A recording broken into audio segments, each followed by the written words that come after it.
With that, welcome into this quick Straight Talk OBR podcast brought to you by 24/7 Sports.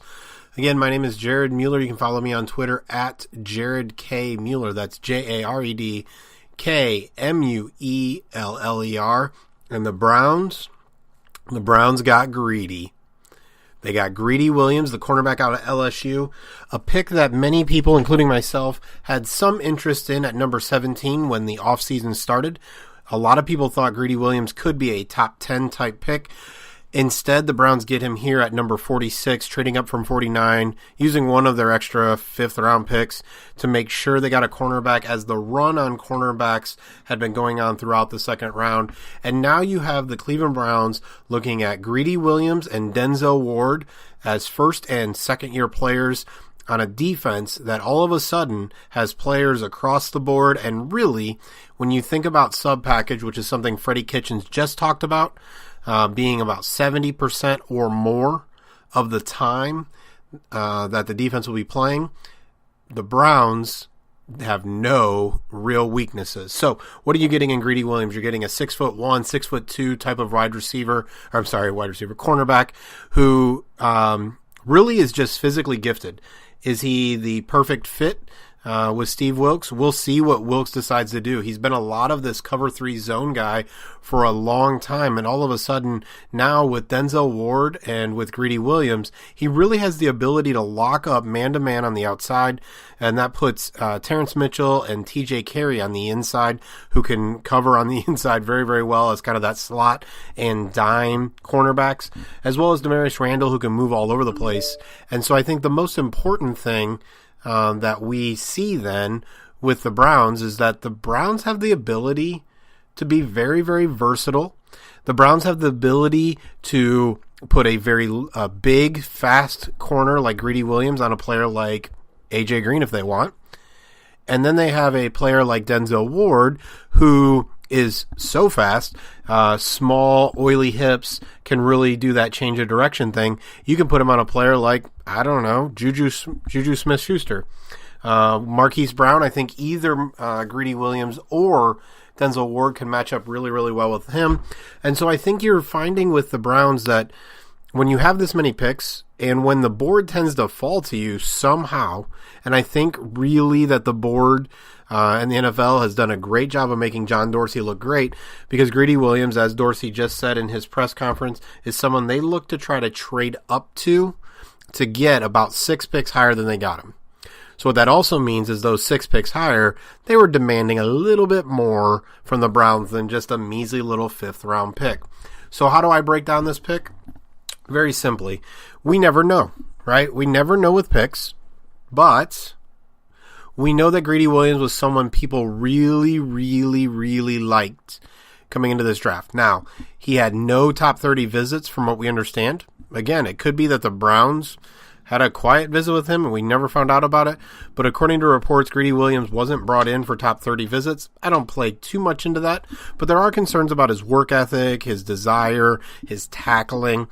The question for me, and again, we're a little bit burnt as Browns fans, is he Justin Gilbert? Is he this physically gifted dude who just doesn't understand the nuances of the game, doesn't work hard enough, all of those kind of things? Or is he this physically gifted dude that the Browns are about to get a ton out of? So really, for me, obviously we never know, but Greedy Williams has all of the physical tools, and he shut down DK Metcalf.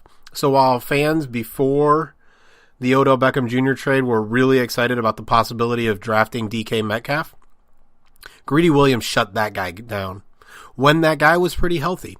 And so that tells you he does have the ability when he's focused, when he's on it. He has the ability to really do big things. So do I think he'll be focused and on it in Cleveland?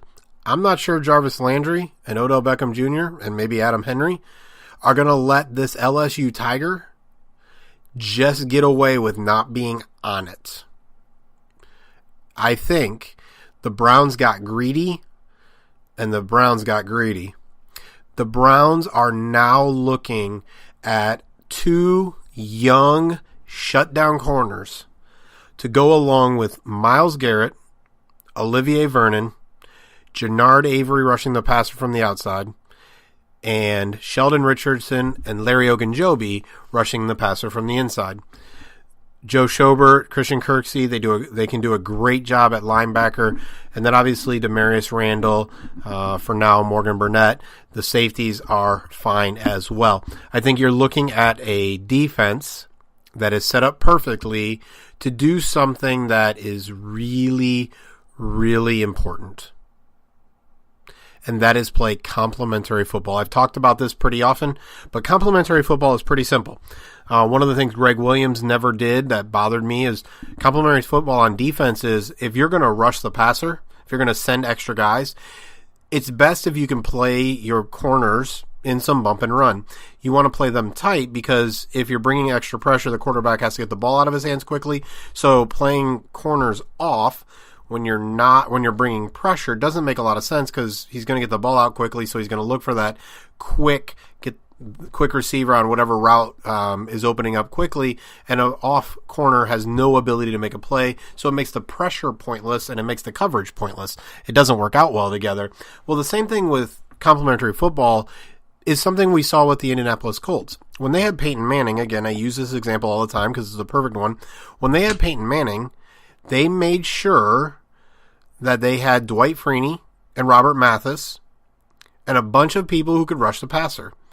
Because they knew when you have an offense that's going to score a lot, that means your defense has to play against the pass more than it has to play against the run. So if you're going to prioritize anything, you're going to prioritize defenders who can either shut down wide receivers, tight ends, running backs out of the backfield, or get after the passer because you know your offense is going to score a lot of points.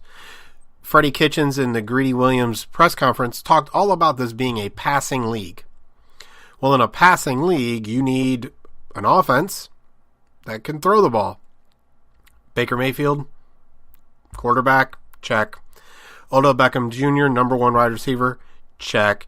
Antonio Callaway, the fast wide receiver who can take the top off the defense anytime he wants, check.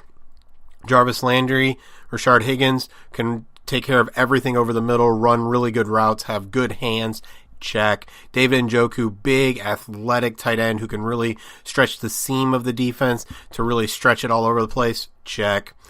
Nick Chubb runs the ball, obviously, but showed that he was a pretty good pass catcher his rookie season.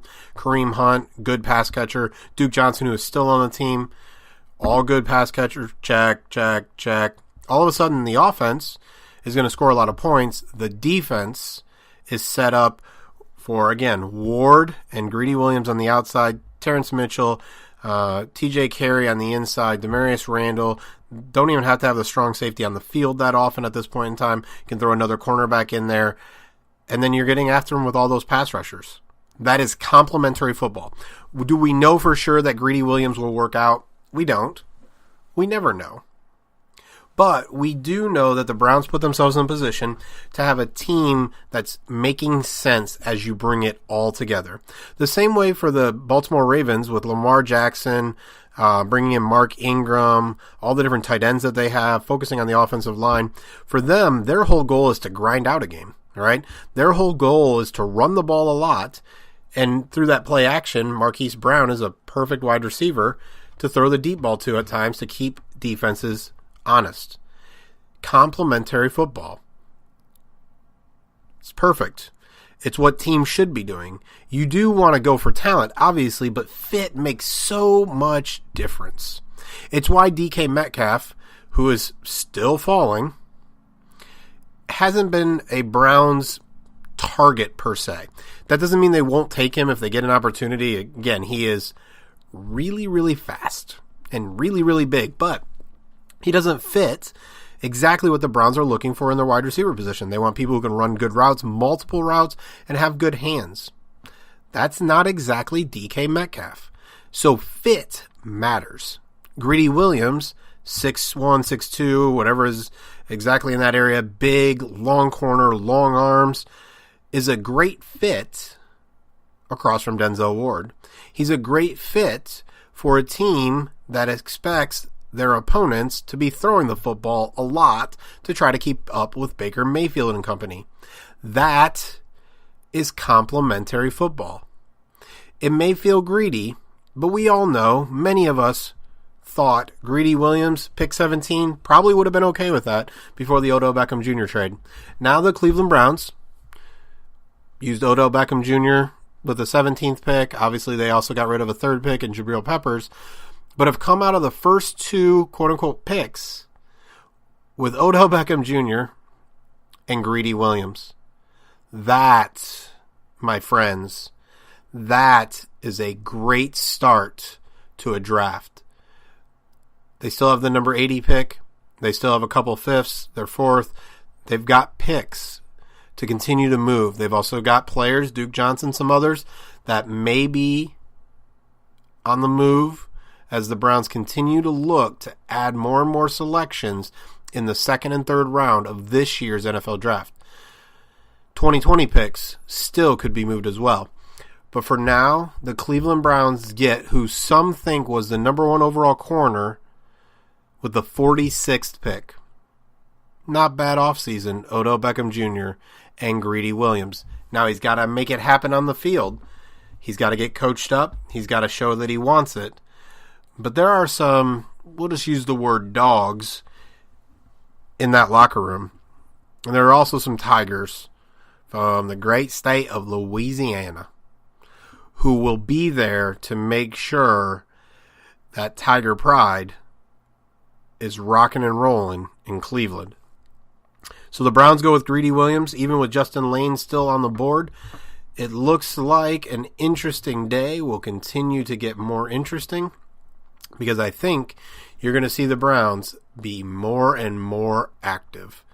Everybody's excited when you look at Pro Football Focus. Greedy Williams, career grades overall, he's an 80.5 in 2018. Overall was an 88.2 in 2017. For Pro Football Focus, Greedy Williams was their number 9.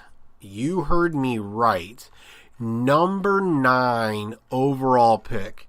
And if you ask most people, where would Greedy Williams get selected in this year's NFL draft? Almost all of them would tell you the first round. That's some good value. That's some good drafting. Way to go, John Dorsey. This offseason, you be the man. We will continue to break down the NFL draft, specifically what the Cleveland Browns are doing.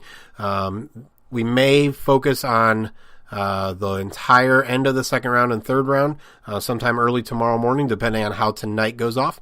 But again, if we get another big pick or some trades, we will jump back on here for another 10 to 15 minute quick Straight Talk OBR podcast for you. Thanks for stopping by. Again, my name is Jared Mueller. You can get a hold of me on Twitter at Jared K. Mueller. That's at JaredKMueller.